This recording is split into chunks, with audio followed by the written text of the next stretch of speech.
Hi. Wednesday morning இன்னைக்கு பிரம்ம முகூர்த்த பூஜையோட 23வது நாள். இன்னைக்கு பார்த்தீங்கன்னா, என்னோட மார்னிங் 4:00 தான் வந்து ஸ்டார்ட் ஆச்சு. வழக்கம் போல காலையிலே எந்திரிச்சு குளிச்சுட்டு ரெடி ஆனதுக்கப்புறமா வாசல்ல கோலம்லாம் போட்டு முடிச்சுட்டு, இன்னைக்கு நல்லபடியா 4:35க்குள்ள பிரம்ம முகூர்த்த பூஜைய வந்து பண்ணி முடிச்சுட்டேன். இன்னைக்கு என்னோட பூஜை ரூம் ரொம்பவே அழகா இருந்துச்சு மத்த நாள விட. என்னன்னு தெரியல, இன்னைக்கு நான் விளக்கெல்லாம் ஏத்தி முடிச்சதுக்கு அப்புறமா காமாட்சி அம்மனோட விளக்கோட ஒளி வந்து என்னோட பூஜை ரூம் ஃபுல்லாவே எனக்கு வந்து தெரிஞ்சுச்சு. கீழே ஒரு வெள்ளி விளக்கு வச்சிருப்பேன். அதோட ஒளியும் என்னோட பூஜை ரூம் ஃபுல்லாவே தெரிஞ்ச மாதிரி, இன்னைக்கு ஏதோ என்னோட பூஜை ரூம் ரொம்ப டிஃப்ரெண்ட்டாவும், ரொம்பவும் அழகா தெரிஞ்சுச்சு எனக்கு. எப்பவுமே பூஜை ரூம்ல போட்டிருக்கிற லைட்டோட அந்த வெளிச்சம் மட்டும் தான் வந்து இருக்கும். ஆனா இன்னைக்கு ஏதோ எனக்கு ஒரு புதுசா வந்து தெரிஞ்சுச்சு. எனக்கு இன்னைக்கு ரொம்ப பாசிட்டிவான மார்னிங்கா தான் வந்து ஸ்டார்ட் ஆயிருக்கு.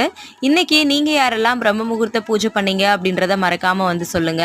நிறைய பேர் பிரம்ம முகூர்த்த பூஜை ஸ்டார்ட் பண்ண போறேன்னு சொல்லிட்டு இருந்தீங்க. பண்ணிட்டீங்களான்னு சொல்லுங்க. தேங்க்